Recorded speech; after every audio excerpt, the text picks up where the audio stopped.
O Primo Basílio. O que se trata a obra O Primo Basílio? O Primo Basílio é uma das obras emblemáticas do escritor realista português Eça de Queiroz.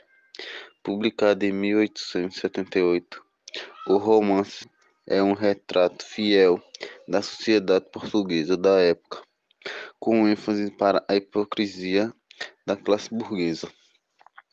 O romance O Primo Basílio é uma obra fundamental do realismo naturalismo português, que inova a criação literária da época, oferecendo uma crítica aos costumes da pequena burguesia de Lisboa. Quem foi Eça de Queiroz? José Maria de Eça de Queiroz, também escrito Eça de Queiroz, foi um escritor e diplomata português. É considerado um dos mais importantes escritores portugueses de sempre. Foi autor de romances de reconhecida importância de Os Maias e O Crime do Padre Amaro. Os Maias é considerado por muitos o melhor romance realista português do século XIX. Eça de Queiroz e Machado de Assis são considerados os dois maiores escritores em língua portuguesa do século XIX. Essa notabilizou-se pela originalidade e riqueza do seu estilo de linguagem, realismo descritivo e pela crítica social constante nos seus romances. O termo acaciano, para definir alguém com um discurso vazio, enfeitado, pomposo, mas sem conteúdo, presente na língua portuguesa, é uma alusão ao personagem conselheiro Acácio, do romance O Primo Basílio. Análise da obra.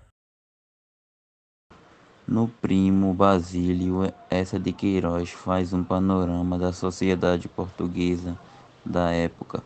Sua crítica sociais à burguesia e aos atos humanos são expostas, por exemplo, na análise psicológica de seus personagens, dos estereotipos e de seus comportamentos.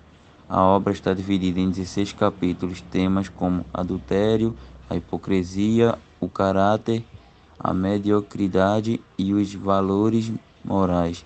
São as principais características do romance realista português. Por meio de diversas descrições, ele analisa o ambiente e seus personagens, desde sua angústia, prazeres, medo, desejo e etc. Personagens da obra. Jorge, marido de Luísa, Luísa, esposa de Jorge, Bacílio, primo de Luísa, Julião, parente de Jorge, Senhor Paula, vizinho de Jorge, Juliana, governanta de Luísa e Jorge, conselheiro Acácio, amigo de Luísa e de Jorge, Dona Felicidade, amiga do casal e interessada em Acácio, Sebastião, melhor amigo de Jorge, Leopoldina, amiga de Luísa. Resumo da obra.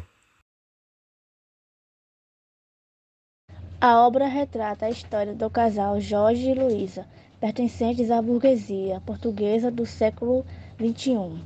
A trama passa-se em Lisboa, na capital portuguesa. Jorge, marido de Luísa, vai viajar a trabalho e ela recebe a visita de seu primo Basílio. Nesse item, eles que já tiveram uma relação anterior acabam por consumar o desejo latente. Vale notar que a relação de Jorge e Luísa estava mais baseada no interesse, uma vez que, de fato, eles não viviam uma vida feliz juntos.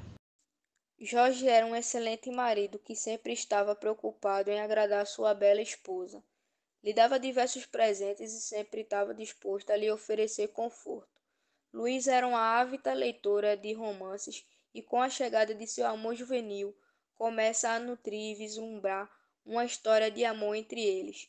Juliana, a governanta da casa de Luísa, nota o amor envolvido entre eles e começa a fazer chantagem com sua patroa. Isso porque ela encontra algumas cartas que revelam a paixão do jovem casal. Com receio da sociedade, os amantes resolvem se encontrar raramente no lugar que chamam de paraíso. Ainda que fosse um quarto muito simples, localizado no subúrbio de Lisboa, foi ali que diversas cenas de paixão entre eles foram consumadas. No entanto, Com o passar do tempo, Luísa começa a sentir que a paixão de Basílio começa a diminuir. Mesmo assim, tenta convencer seu primo a ficar com ela. Porém, ele resolve voltar a Paris. Com o retorno do seu marido, Luísa começa a sofrer com as chantagens de sua criada, Júlia. Ela se apodera das cartas entre os amantes e pede uma alta quantia de dinheiro para que seu segredo não seja revelado. Assim, Júlia passa a ter uma vida mais abastada, com presentes que são oferecidos por Luísa. Além disso, pela troca de papéis postos que Luísa passa a fazer algumas tarefas, tudo isso acontecia sempre às escondidas do seu marido Jorge.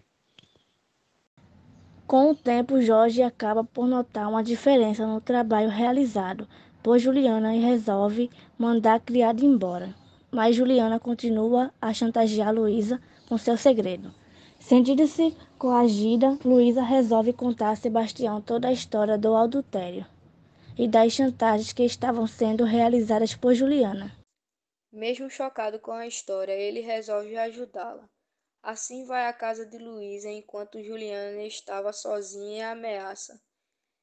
Ela resolve devolver as cartas ao amigo, mas morre pouco depois de desgosto.